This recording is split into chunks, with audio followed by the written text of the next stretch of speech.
Welcome to Jennifer to the Rescue, and happy 2015 already. I can't believe it. And I was worried about year 2000. How many years ago was that? I don't know. Goes by too fast. I am Jennifer Johnson. I'm your lyrical appreciation expert. And thank you to Logan Street Signs and Banners and Jim Wofford, and we're here in the Wofford Theater for being wonderful sponsors. We get to come in here every week and share. And actually, this is kind of a special edition because our guest definitely requires that we do that. It's an obligation to share the wonderful information that we have here with Michelle Mayer with the Indiana Attorney General's Office. You're the Director of Outreach, and you know that already, don't you? And we, how are you? Good. Good. Nice to meet you today. It's nice to have you back. Actually, we met last year and had I had the pleasure of spending time with you and a couple other people in a similar kind of format, and we're going to cover a lot of the information. Tell us, what do you do? Well, I travel the state of Indiana, all 92 counties, my staff and I, and we take the services of the Office of the Indiana Attorney General directly into communities. And a good part of that is warning citizens about scams and giving them information on how they can protect themselves so that they make good choices and not lose their life savings. It's a real problem. I work out of the Consumer Protection Division. We have seen a large increase in the number of individuals who are falling victim to these cons, and there's not much we can do for them. So when they contact our office, it's very frustrating because most of these scams are initiated overseas. They're cross-border scams. So we don't have the ability to go to Nigeria, Jamaica, the Bahamas, and the Netherlands, track down the con artist and retrieve the victim's money.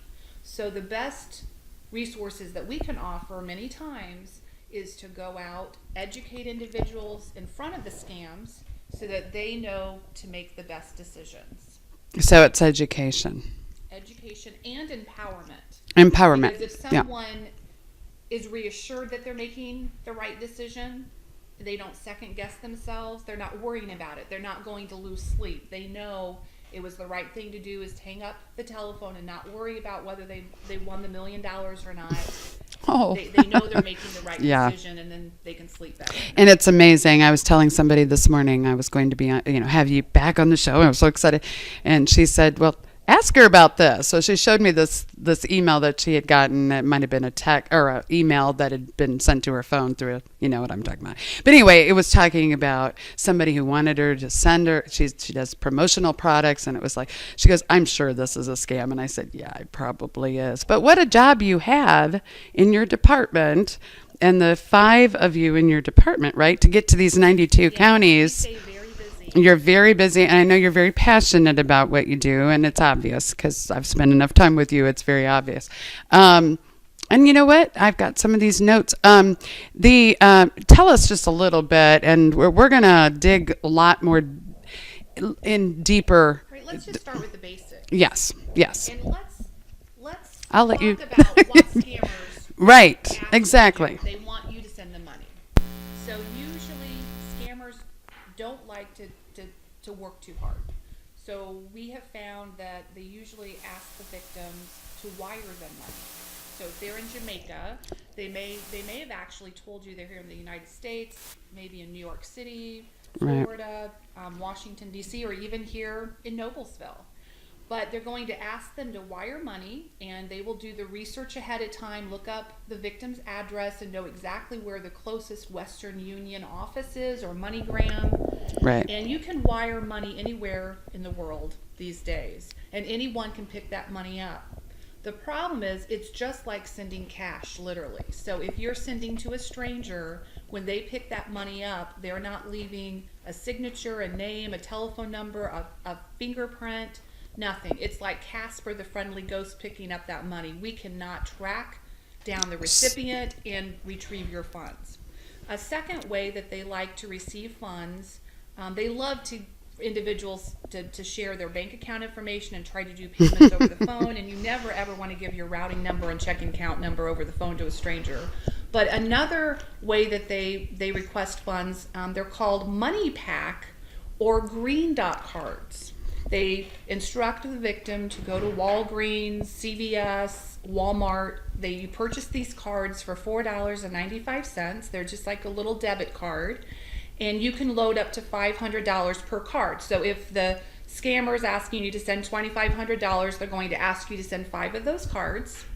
And then you're going to go home, wait for the call, they'll call you, and then one by one you'll scratch off the gray box on the back of the card, relay that number to the scammer, and he's going to spend that money instantly through the computer. Either he'll transfer the funds over to a PayPal account or go to apple.com and buy iPhones and iPads. We cannot retrieve that money for you. Again, that is just like sending cash.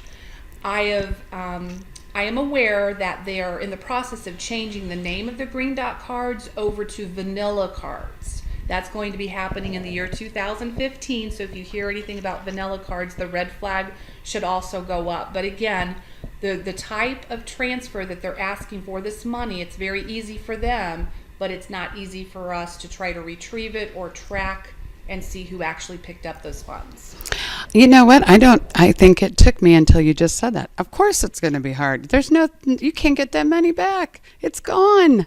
It's gone. Oh my goodness. And it seems so sensible, but it's not so sensible. I mean, when you're getting somebody actually approaching, oh, well, sure, I'll send them. No, They're very convincing. Yes, they are. Very convincing. They're very good at what they do, and they are the nicest people in the world.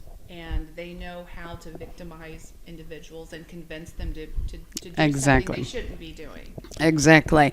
And I know there's all kinds of things we're going to have. I'm actually going to, I'm going to hand the mic over to Barb Hook of Hook Connect, who does Hook Connections here on Hamilton County Television.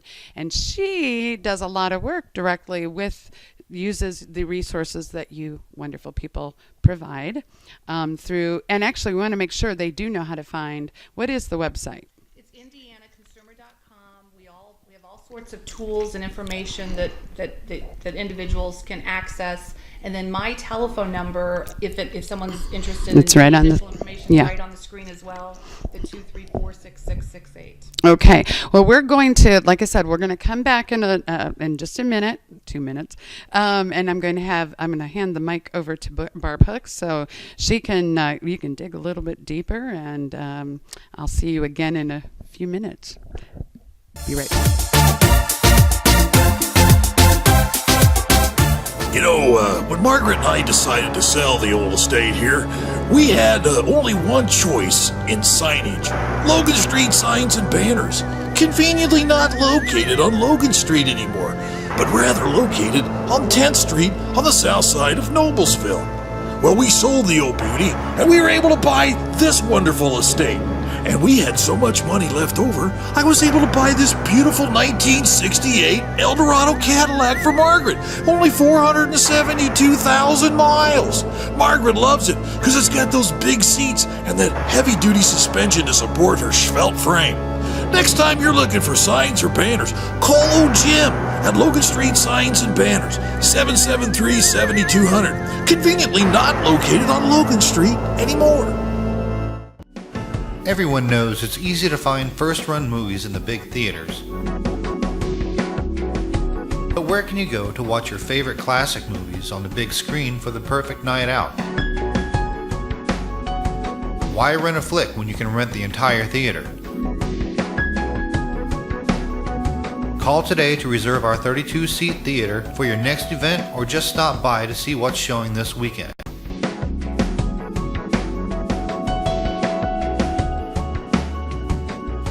The 14 by 7 foot screen and the high quality digital surround sound system offers all the amenities you would expect from the big theaters with a laid back atmosphere and comfortable seating of your own home. Wofford Theater at 1744 South 10th Street in Noblesville gives you the classic movies you want with a big theater experience.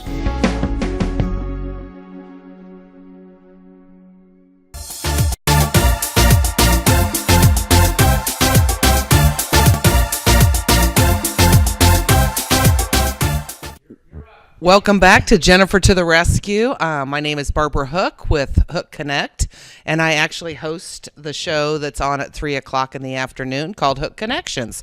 And we just try to bring on those honest service providers after we've done our due diligence to make sure that they are not bad guys. Michelle, it is so great to see you again. I haven't seen you since last year, and I learned so much. I direct a lot of people to the Attorney General's website to research companies before they go to hire them. And I know it's a little bit different situation today that we're talking about is some of the other fraudulent things that occur and how people are ripped off. One of the things you guys just talked about earlier was the money scams. And I have a neighbor who has a 93-year-old father, and he was scammed for over $70,000. And he is a person that just believed people, and he just kept sending money. And it's just really sad. You know, what does a 93-year-old man do who's living on a limited income? So I totally agree with what you guys do out there. What are some of the ways that you can? How do these fraudsters convince people to send the money? I mean, they pretend to be people. I know every once in a while you'll see stuff on TV. If you get a call from the IRS, they don't call you. I mean, if you get an email, they don't send you emails. So could you go over that and tell us a little bit about that? Fraudsters love to impersonate official offices, government officials, your bank, your credit union. So the first thing I want to warn individuals about is not using caller ID to verify or validate incoming calls. Fraudsters use a device called Magic Jack, and they can manipulate and change the words that come across your caller ID display and the numbers. Wow. And if they're going to contact you and impersonate the IRS, many times they will look up a number for the IRS, even a local number with the same area code as yours, and put that across the caller ID. So never do business on the phone with incoming callers. That's very important. If you want to do business on the phone, you place the call out to a number that you know belongs to the IRS, Social Security office, your local bank, your credit card company. On the back of each of your credit cards, there's always a telephone number listed that you can call, usually 24 hours a day, and that's the number you want to call when you want to do business with your credit card company. Absolutely. I cannot stress that enough. Well, and the IRS, if I remember right, will never call you. They send certified unless you're letters. Returning calls. They Yes. send letters. Yeah. Yes, and the FBI will not call you. Right. You know the They'll FBI. be at your door. Yeah, they'll be knocking down your door. So, you know, Right. it's real important. But it's real easy to fall for these tactics, and especially our older citizens. They're very trusting. Absolutely. They are very law-abiding citizens, and they want to make sure that they don't owe anyone money or they're breaking any rules. And it's real important for us to encourage them to step back and analyze situations before they jump in and make the wrong decisions. Absolutely. I totally agree. The part of what we do on an everyday basis, we read in the newspaper who hit the lottery. We, see articles about people that hit lotteries and they lost all their money in 2 years. How are lotteries involved with the fake fraudulent people too?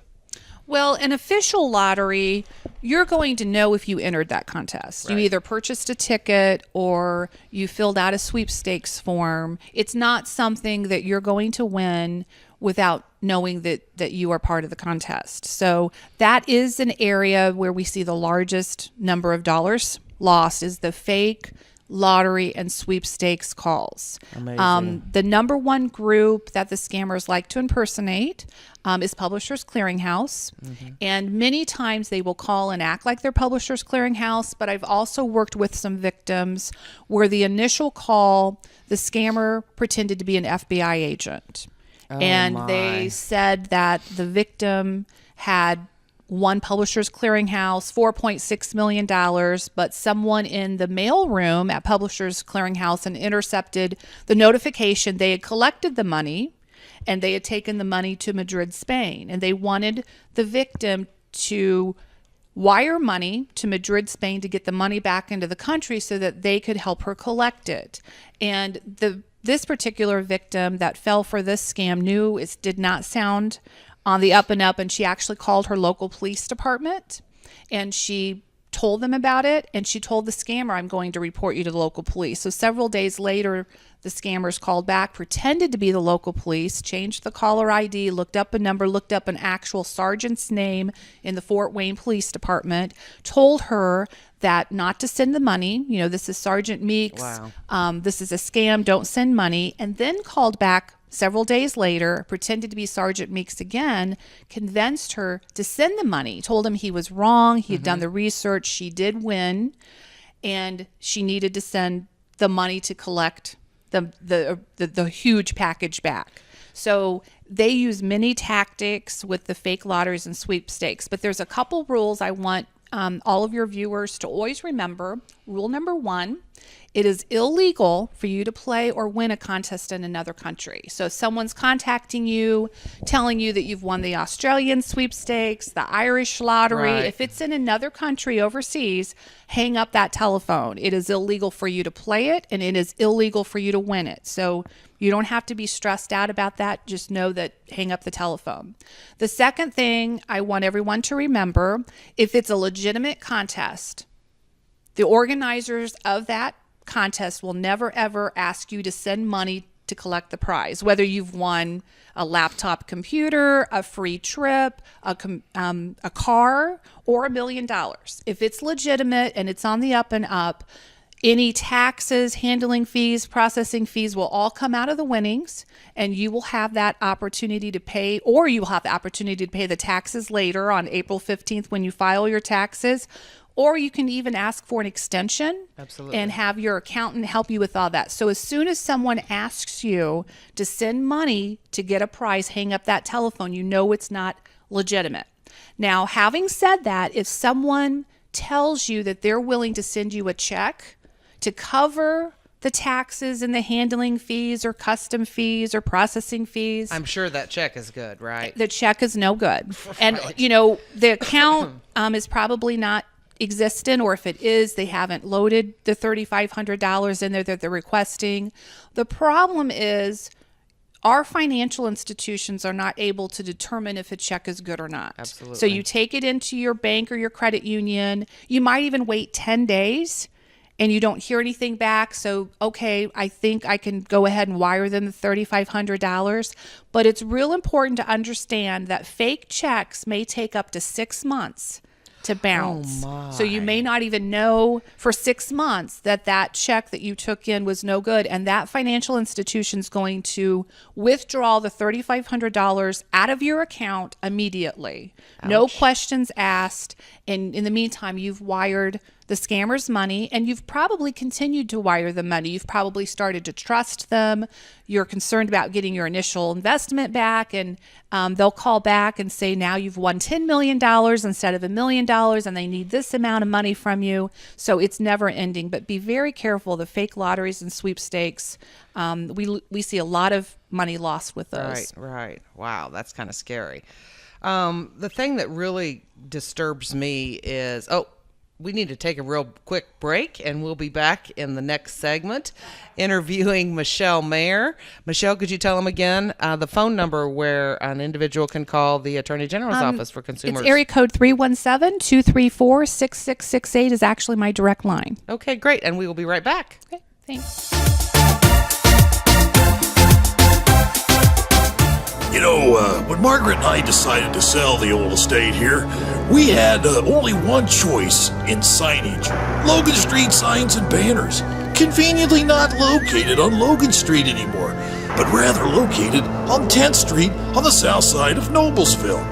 Well, we sold the old beauty, and we were able to buy this wonderful estate. And we had so much money left over, I was able to buy this beautiful 1968 Eldorado Cadillac for Margaret. Only 472,000 miles. Margaret loves it because it's got those big seats and that heavy-duty suspension to support her svelte frame. Next time you're looking for signs or banners, call old Jim at Logan Street Signs and Banners, 773-7200. Conveniently not located on Logan Street anymore. Everyone knows it's easy to find first-run movies in the big theaters. But where can you go to watch your favorite classic movies on the big screen for the perfect night out? Why rent a flick when you can rent the entire theater? Call today to reserve our 32-seat theater for your next event, or just stop by to see what's showing this weekend.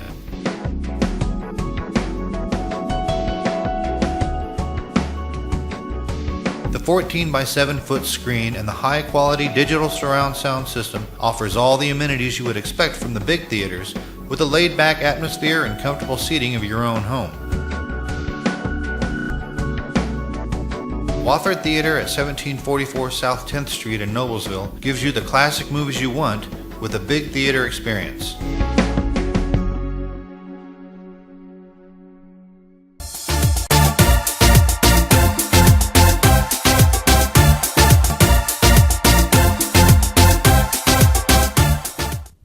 Welcome back to Jennifer to the Rescue. It's a great honor to be able to actually kind of co-host the show with her today.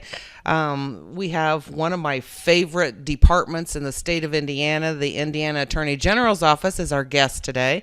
Michelle Mayer, thank you, and it's great to see you again. You know, one of the scams we talked about when we saw each other before was some of the imposter scams, and I know the one that really hits home for me the most, because I'm a grandparent, is the grandparent scam.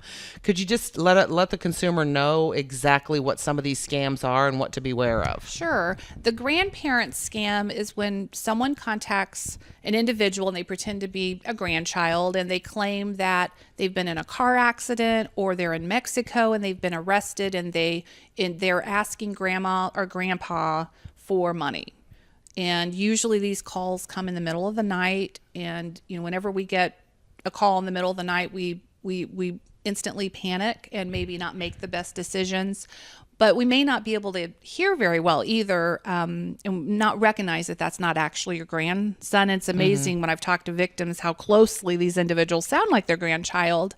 Many times they've found out personal information about the victim and they know their grandson's name. Oh my. If they don't, as soon as they say grandma, the person usually says, "Stephen, is that you?" or "Robbie," and then they instantly know the grandchild's name. So again, they instruct them to send money to bail them out of jail or get their car repaired. If the grandparent says, "Robbie, this doesn't sound like you," many times they'll say, "Well, I was in a car accident. I've had some damage to my face, so I sound, a little different." But it's real important for individuals to know just to hang up the phone, call Robbie or Stephen's parents. He's probably in bed, asleep, safe and sound. These victims that we have seen, they feel rushed. The callers are very good at making them feel an urgency, and they say, "Don't call and tell mom and dad." I recently worked with a victim who sent $7,500 from the initial call. And then the next day, the scammers called back again and told him that his grandson had shared a cell with someone from the drug cartel in Mexico, and he had overheard some important, valuable information, and they feared for his life. So they wanted to put him in witness protection and instructed the grandfather to send an additional $40,000, which he did. So oh my goodness. It's amazing what individuals will do for their grandchildren, but just be overly diligent. If you have a relationship with the grandchild and you think, that you've told them call grandma or call grandpa anytime, make sure you have a passphrase or something, maybe a line from your favorite song that they would relay to you, or have that person relay to you, to make sure that it's them. Or if you have a nickname for them, that can be a password or something like that they probably won't know. Wow, Yes. That's scary. Wow. Are there any other imposter scams that are out there? Definitely. We have the fake debt collection scam, where someone will call and pretend to be a business, and they may have hacked into a database so that they know you have a credit card with this company, or you used to have a credit card with them, or you took out a payday loan with a company, and they'll try to convince you that you never fully paid off the debt. It's usually not very much money, maybe $10 or $15. But what they're trying to do is they're trying to get you to share your personal accounting, account information from your bank, or they're trying to get you to send them a personal check. And what they'll do many times with these checks is they'll wash them. So they'll erase who they made the check out to and put either cash or someone else's name and even change the dollar amount, but they'll keep your signature intact. So you never ever want to fall for these fake debt collection calls. If it's a legitimate collector, tell them you want something in writing.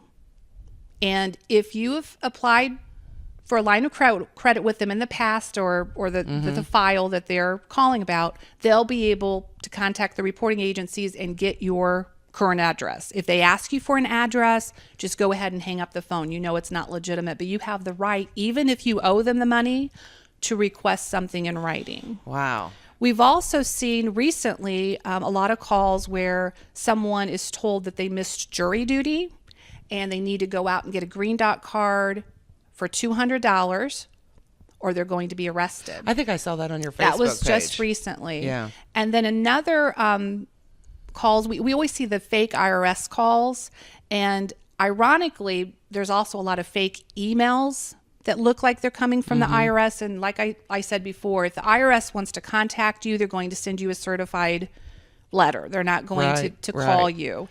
So it's really important. Another good way on the emails is just to hover your mouse over the actual email address that it was coming from, and see where it hover originated. over a place that says "update your account," because AT&T, I've been getting them all the time, and they're not even AT&T emails. So yeah. And last February, we also saw a lot of calls in the Indianapolis area where they pretended to be a utility company, and it was on those bitterly cold days, and they were telling individuals that they had not received their gas or their electric payment. So they were telling them that they had to pay $300 by 3 o'clock or they were turning off their electricity or their gas. Wow. So those were all imposter calls. Wow. There's also the fake Microsoft or Windows calls. Oh, and yeah. usually these come in the evening. It's usually someone with a very thick Indian accent, and they claim to be with Microsoft, and they have detected a virus on your computer. And they want to charge you $125, which they'll request a credit card number so that they can go in and fix your computer. And in the process, if you fall for that, they will direct you to go to a website, and they will gain access to your computer and then go into your device and see what information they can pull. If you've recently filed your taxes and you've saved those files to your computer, they'll be able to access those. They can pull down your address book or put a spyware or keystroke memorizer on your computer and hope that in the next few days you'll check your bank account or check some retirement account somewhere, and they'll be able to get your login and password. Right. So Microsoft folks, they're very smart, but they are not that smart that they know that you have a virus on your computer and they're personally going to call you. So do not fall for that scam. Absolutely. Absolutely.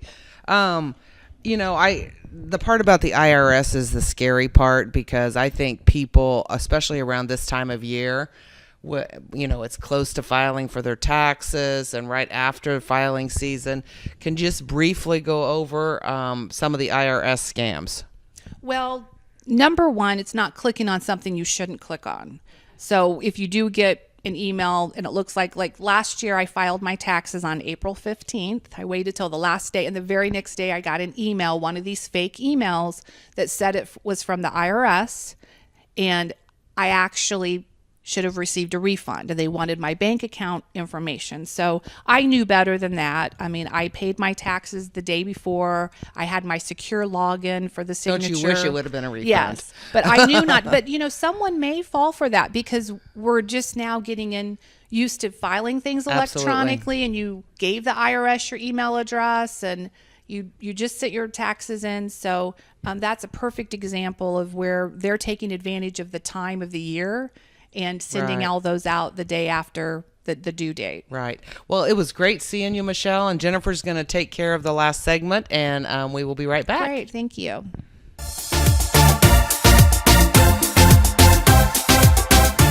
When Margaret and I decided to sell the old estate here, we had only one choice in signage. Logan Street signs and banners.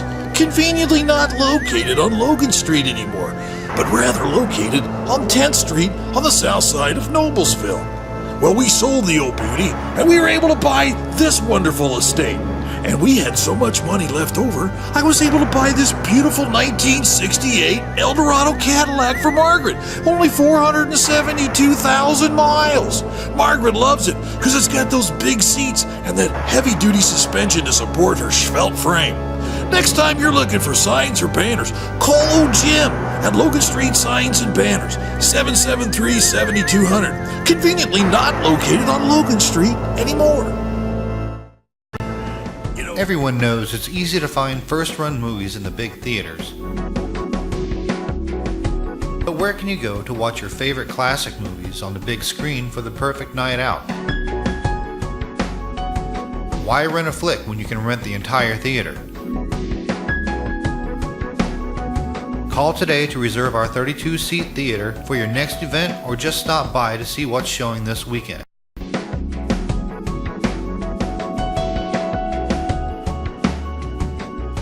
The 14 by 7 foot screen and the high quality digital surround sound system offers all the amenities you would expect from the big theaters, with a laid back atmosphere and comfortable seating of your own home. Wofford Theater at 1744 South 10th Street in Noblesville gives you the classic movies you want with a big theater experience.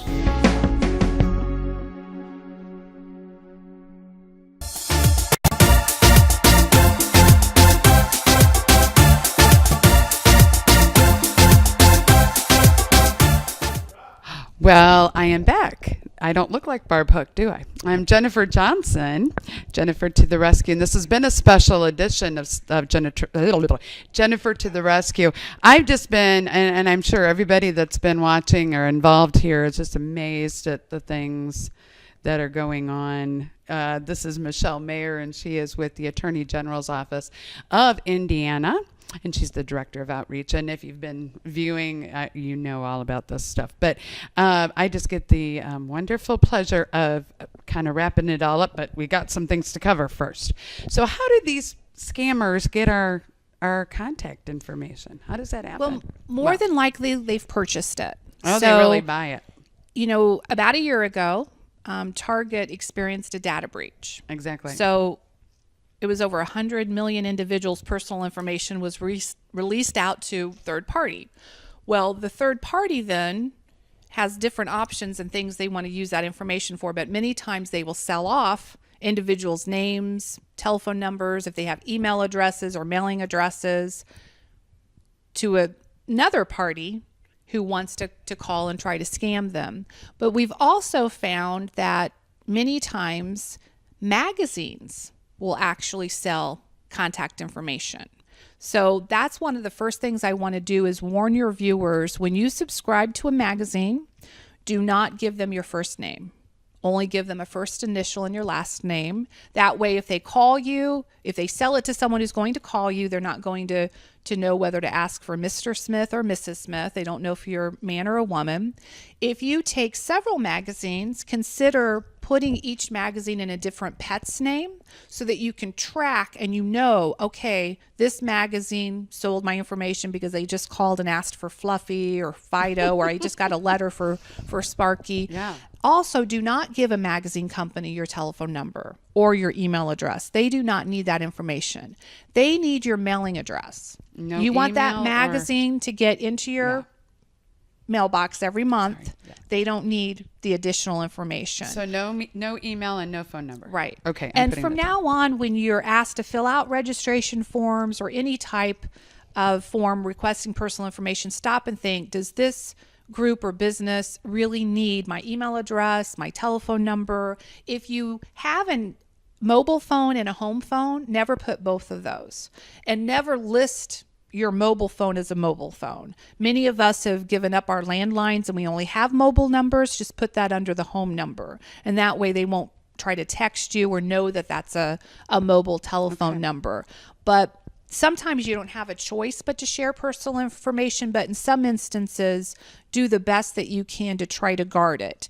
If you are throwing out old pill bottles, make sure you remove the label, because there's a lot of information on that bottle, including your doctor's name, and a lot of times your pharmacy where you filled the prescription. If somebody gets a hold of that, they may call and pretend to be your doctor, or they might try to send you free diabetic shoes because they recognize that you're taking prescription medication for a certain ailment.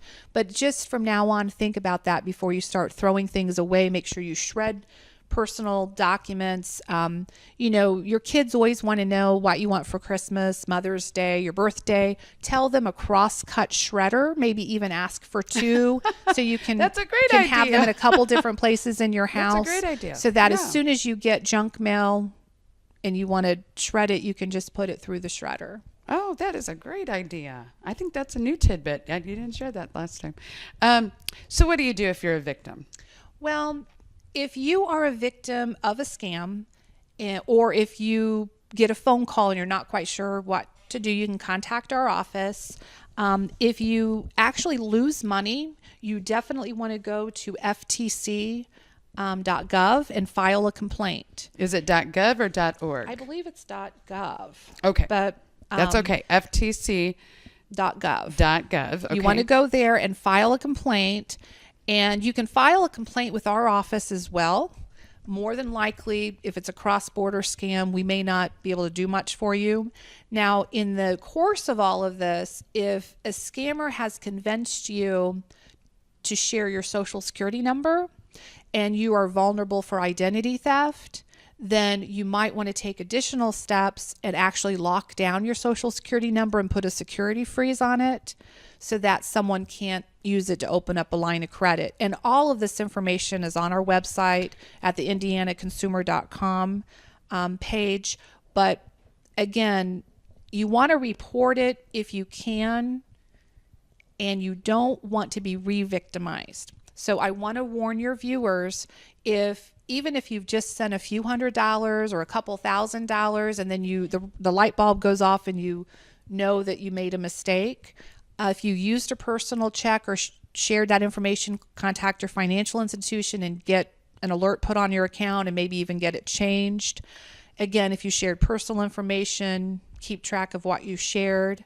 But don't fall victim, because a lot of times then the scammers know you're onto them, and then they'll call back and pretend to be the police or the FBI and say, we want to help you get your money back, but we need you to go ahead and send another check just like you did before to the exact location. We're going to have someone stationed there. They're going to do a sting operation and catch the scammers. And it's just the scammers calling you back, trying to convince you to repeat the same step that you lost the money previously. So always be very careful about re-victimization. Oh my goodness. Okay, so it is definitely education and empowerment. Yes. Is what we said in the very beginning. And that your job has got to be, I can't even imagine. Every day you're probably running into things, and some of the things that you shared today are different things than what you shared, or more current, and so it's continuing to happen. So if they go ahead. I want to also give our main office number, yes, just in case you just want to run an idea by someone and you want to make sure you get a hold of someone, because I travel quite a bit. But our main office number is 1-800-382-5516. And we have some very talented individuals that work at our call center, and they've heard it all, and they're very good. If you just want to double check and get a second opinion, you can call them and talk to them about it. Now, it's not really following the script necessarily, but just to kind of, you are looking for opportunities to educate. Yes. So if somebody is needing a speaker for a group, you have a team of 5. And we would love to come share this information with your group, a Kiwanis group, Lions, a church group. All of our services are totally free, and they would just email me or call me, and we can get it on our calendars. So would that be on the indianaconsumer.com? Yes, or they website. can call my direct line, the direct. 234-6668. If I don't answer, they can leave a message and You know, I get it's back really to nice them. that you're giving a phone number out, because I'm thinking some offices would probably say, "Oh, just check our website." You're not, but that's not your No, job. no, Your job is to no. be reachable and to be Yes. able to get out. Yes, into we the- want to get this information out to as many people as possible. Yes. Well, we're hoping. I'm just planting the seed that we'll have you come back maybe in, I don't know, whenever, every quarter or something. I want to thank Barb Hook for helping me today. It was kind of a special edition. We planned this one a long time ago because we knew we wanted to get the information out. And if you go to jennifertotherescue.com, I'll make sure that I revisit all this and put the phone numbers, because I think I did that last time. And I know that Barb Hook with Hook Connections and Hook Connect has information on her website. But one more time, indianaconsumer.com, and the phone number. I am sorry, my vision is terrible. 234-6668. Easy one to do. Thank you, Michelle, for coming. And the phone, they're ringing already. They're calling you. Maybe nobody else can hear that. One real quick thing we do want to say, Mother Nature has been kind of, it has imposed certain restrictions this week, because Mike Corbett with the Hamilton County Business Magazine should have had a show on Monday, but he wasn't able to do that because of the weather. His home show is this weekend at the Hamilton County Fairgrounds, and it is on January 17th and 18th. If you're watching this on demand, you may have already missed it, but that is from 9 to 5 on the 17th of January, and the 18th it is from 10 to 4, and it is $5 admission. In the current, I guess there's an ad to get to get 2 admissions for the price of 1. So if you're lucky to find a current around.